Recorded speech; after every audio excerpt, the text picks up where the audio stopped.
পরপর 4টি প্রধান বিশ্ববিদ্যালয়ের ছাত্র সংসদ নির্বাচনে ভূমিধস সাফল্য বাংলাদেশ ইসলামী ছাত্র শিবিরকে এনে দিয়েছে আলোচনার মূল কেন্দ্রে। এটি এখন কেবলই একটি রাজনৈতিক ঘটনা নয়, বরং দেশের রাজনীতিতে যুক্ত করেছে এক নতুন অধ্যায়, যে অধ্যায় দেশের ভবিষ্যৎ রাজনীতির জন্য খুলে দিয়েছে এক উজ্জ্বল সম্ভাবনা। এই ফলাফল এতটাই বিস্ময়কর যে দেশের রাজনৈতিক অঙ্গন থেকে শুরু করে সাধারণ মানুষ পর্যন্ত সবাই এখন ব্যস্ত এই অপ্রত্যাশিত উত্থানের পেছনে থাকা কারণ অনুসন্ধানে।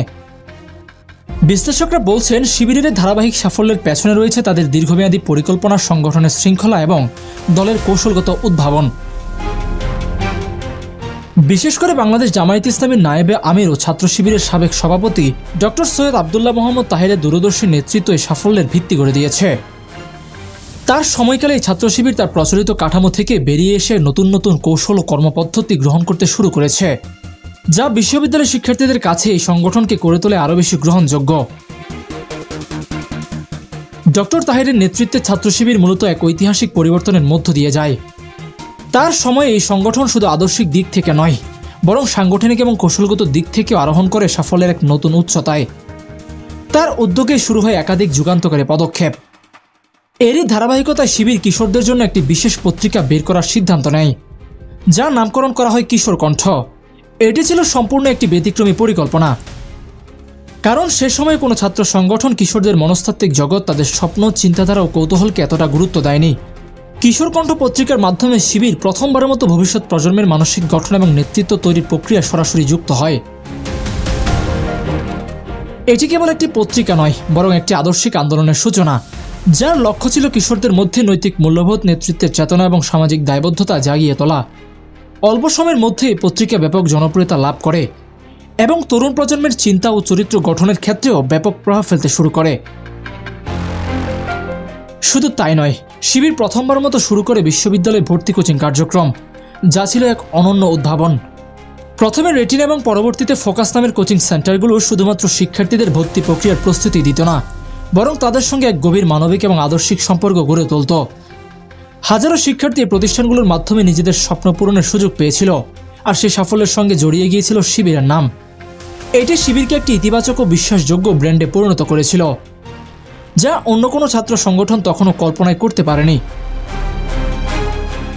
এই কৌশলের মাধ্যমে শিবির যেমন শিক্ষাক্ষেত্রে নিজেদের প্রভাব বিস্তার করতে সক্ষম হয়েছিল, তেমনি শিক্ষার্থীদের হৃদয়ে নিজেদের জন্য একটি সম্মানজনক স্থানও দখল করেছিল।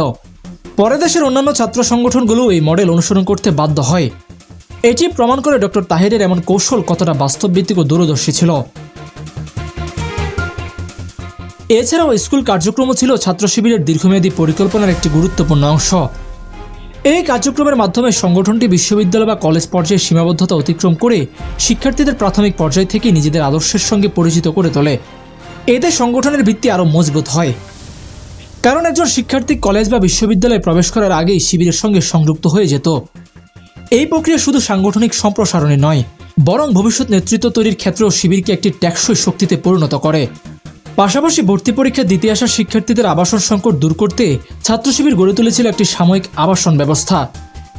এসব ম্যাথ শিক্ষার্থীদের কেবল মাথার উপরে ছাদই নয়, বরং সংযুক্ত করেছিল এক ধরনের আদর্শভিত্তিক কমিউনিটির সাথে, যেখানে শিক্ষার্থীরা নিয়ম শৃঙ্খলা, পারস্পরিক সহযোগিতা এবং ভ্রাতৃত্ববোধের মাধ্যমে একে অপরের সঙ্গে দৃঢ় সম্পর্ক গড়ে তুলত। এখানে গড়ে উঠত ভবিষ্যতের সংগঠক, বক্তা, লেখক ও চিন্তাবিদ, যারা পরবর্তীতে শিবিরের নেতৃত্বে আসত। শিবিরের সাংস্কৃতিক কার্যক্রমও তাদের জনপ্রিয়তা বৃদ্ধিতে বিশেষ ভূমিকা রাখে। বিশেষ করে ইসলামী সঙ্গীতের প্রচলন তাদের সাফল্যের নতুন দিগন্ত উন্মোচন করে।